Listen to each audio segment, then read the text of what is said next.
नमस्कार मित्रांनो, आज आपण काही भाज्या आणि रवा वापरून त्याचे अप्पे बनवणार आहोत. चला तर मग रेसिपीला सुरुवात करूया.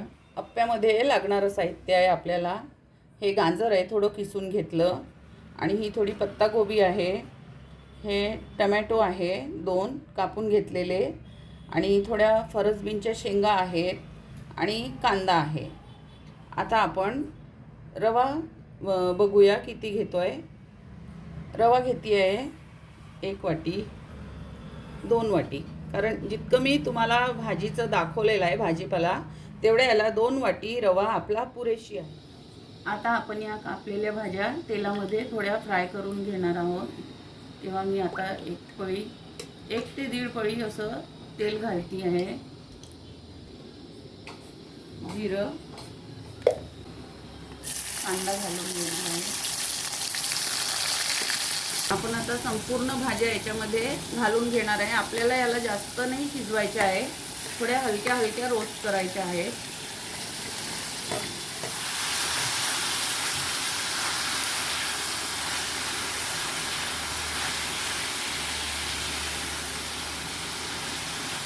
थोडं अर्धा चमचा असं मीठ,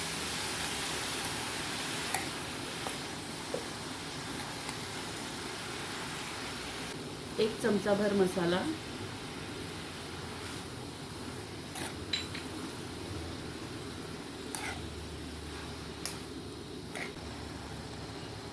टेस्ट करता थोडी हिरवी मिरचीची ही पेस्ट आहे ती घातली.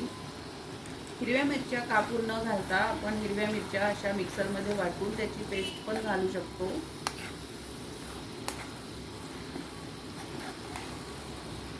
आता आपल्या भाज्या थोड्या अर्ध्या अशा रोस्ट झालेल्या आहेत. आता गॅस बंद करायची. रवा आहे, रव्यामध्ये दही घालती आहे. टमाटर, आपण टमाटर भाज्यांमध्ये नाही घातले होते गॅसवर. थोडं मीठ, भाज्यांमध्ये अर्धा चम्मच मीठ घातलं होतं, याच्यामध्ये थोडं घालते. आता याच्यामध्ये ज्या भाज्या आपण भाजून घेतलेल्या फ्राय करून घेतलेल्या तेलामध्ये त्या घालणार आहे. कोथिंबीर, छान अशी कोथिंबीर घालून घ्यायची. आता आपण याला संपूर्ण एकजीव करून घेऊ.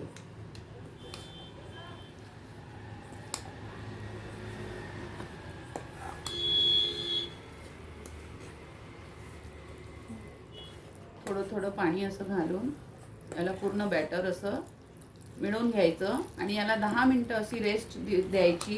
कारण हा रवा आहे ना, तर रवा फुगायला थोडा वेळ लागतो. थोडी रेस्ट दिली की रवा छान फुगतो आणि मग आपले अप्पे छान टेस्टी बनतात. आता आपलं बॅटर छान एकजीव झालेलं आहे. रव्यामध्ये भाजीपाला वगैरे आपण घालून घेतला आहे संपूर्ण.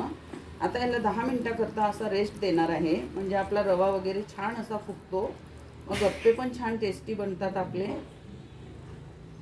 आता याच्यामध्ये थोडं थोडं तेल घालून घ्यायचं. बघा 10 मिनटं झालेली आहे. आता याच्यामध्ये आपण छान असं बॅटर घालून घेणार आहोत. बघा आता पॅनमध्ये आपले संपूर्ण अप्पे असे घालून झालेले आहे. आता याला मी 2 मिनटाकरता असं झाकून घेणार आहे. गॅसची फ्लेम कमीच ठेवायची, त्याला मंद आचेवर शिजवून घ्यायचे अप्पे. आता अप्पे एक साईडनी झाले आहे. आता याला आपण पलटवून घेऊ, दुसऱ्या साईडनी शेकून घेऊ.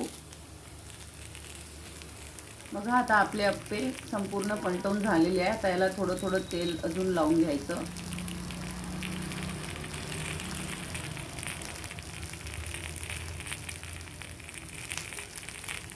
जे अप्पे मधात असतात ना, त्याला फ्लेम जास्त लागतो, आग जास्त लागतो, त्यामुळे ते थोडे करपल्यासारखे पण होतात, पण काही नाही, ते पण खायला छानच लागतात.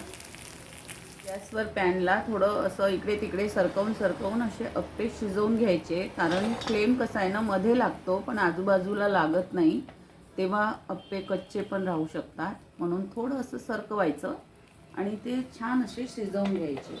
चेक करूया दुसऱ्या बाजूनी पण आपले अप्पे झाले का. छान शिजलेले आहे खरपूस असे दुसऱ्या बाजूनी पण. आता मी काढून घेणार आहे याला. तर अशी होती आजची आपली अप्पे रेसिपी.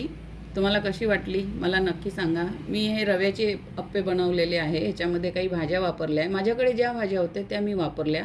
तुम्ही तुमच्याकडे ज्या अवेलेबल आहे वेळेवर त्या वापरायच्या. ह्या सकाळी नाश्त्यामध्ये अप्पे किंवा जेव्हा आपल्याला गरज वाटली, खावंसं वाटलं, आपण कधीही बनवून खाऊ शकतो. आपण याला कुठल्याही चटणीसोबत खाऊ शकतो. मी शेजवान चटणी आणि ही हिरवी चटणी जे मी घरी तयार केलेली आहे, पुदिना, सांबार, हिरवी मिरची, लसूण आणि दही असं घालून मी ही चटणी तयार केलेली आहे. तर तुम्हाला कशी वाटली माझी ही अप्पे बनवण्याची पद्धत मला नक्की सांगा कमेंट करून. आणि माझ्या चॅनलवर नवीन आहात तर मला नक्की सबस्क्राईब करा. माझ्या चॅनलला लाईक करा, कमेंट करा, शेअर करा. आपलं खूप खूप धन्यवाद.